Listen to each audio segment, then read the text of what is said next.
Not everyone is on TikTok. I mean, even the most boring of elected reps must be on TikTok. This is just an assumption, but I assume when you first started doing all your social media stuff while you were in politics, a lot of people were like, why are you doing this? Oh, absolutely. Especially TikTok. Oh my God. I remember in 2020, then there was no policymaker in Malaysia on TikTok yet. And me being me, I like to try something new, right? So I'm like, at that point in time, don't look at TikTok today. 2020, people thought TikTok was just like dancing and singing, right?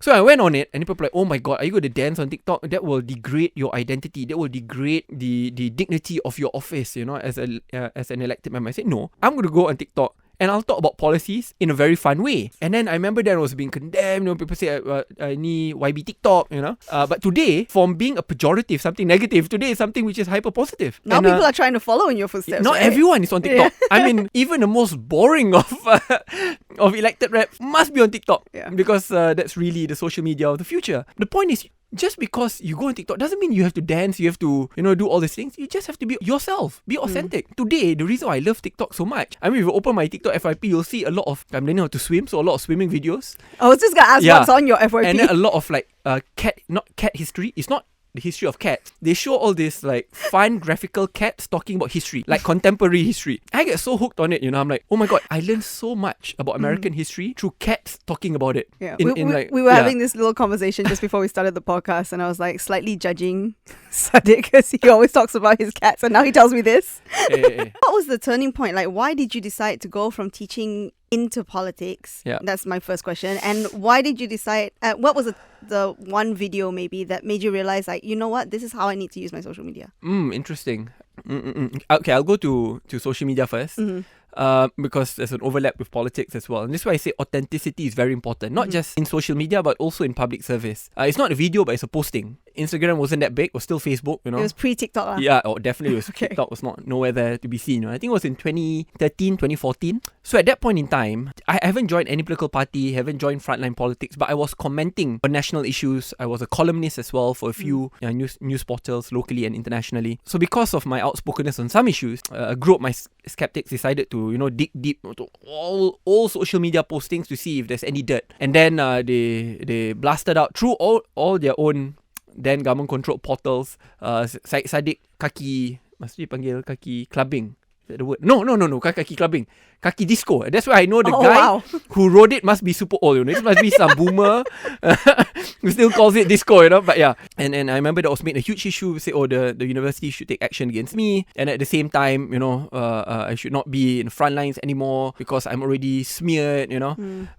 But instead, and then people were questioning, all question mark. The media was asking me all these questions. So I thought instead of running away from the issue, I'll just own up to it, right? And I owned up to it. I said, yeah, that was me before. Today, I'm actually focused a lot more on public policies, etc., etc. And this is what I want to focus on. And the past will never distract me from moving my country and to bring my ideals forward. Because there is a voice of authenticity. Because usually then, again, the default setting is just deny. Whatever you can deny.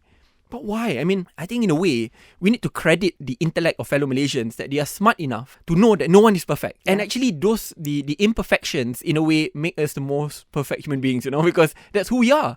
And if we are so afraid to own up to, we think that everyone are perfect creatures on the face of this earth. I think we are truly denying the wisdom of God. But more importantly, we also know that as fragile creatures, that fragility, through experience, makes us a better person. So I think that's just one example of how social media actually helped me. Because again, I could have picked a very different path, right? Deny everything. But social media in a way helped me because the attacks were quite vicious then, because it wasn't just targeted to me, it was targeted to my family, you know, especially my mom was a teacher. Takkanlah ibu cikgu didik anak macam ni, which is ridiculous. So, okay, there's one question I always ask, because of course we have a lot of content creators on the podcast. I usually ask them how they deal with like the haters and the trolls, but I feel like it's a much bigger thing for you. So let me like ask you this. So I assume you do not agree with like cancel culture. That's interesting. That's a very loaded term, this cancel culture, because it truly depends on what the issues are.